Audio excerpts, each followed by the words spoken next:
Hi, Neil O'Brien here, and staying on the topic of pricing and confidence and mindset, because that's what a lot of pricing is about. I'm going to come back to these women shortly. But I was working with the owner of a cafe, and even though it was quite busy, she was taking in about €5,000 a week. She wasn't able to pay herself a wage. Her purchases of all her food and drink were too high, her labor was too high.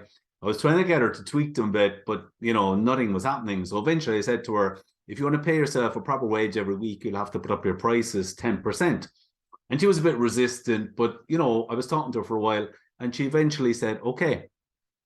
She put up the prices one Monday, and I rang her the following week, and she was pretty happy. She said her sales had gone up almost 10%. She was able to pay herself a wage because that was pure profit. There was an extra €460 in the till, pure profit, if they pay herself a proper wage.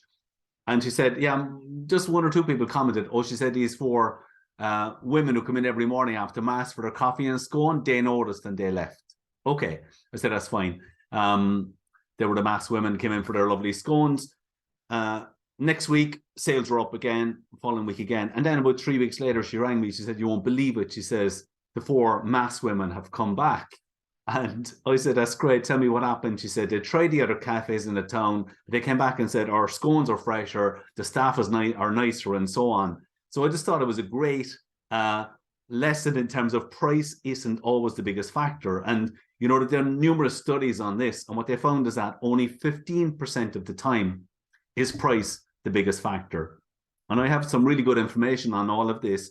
If you'd like it, you could email neil@quantum.ie and I'd be happy to share it with you. Okay, thanks for listening.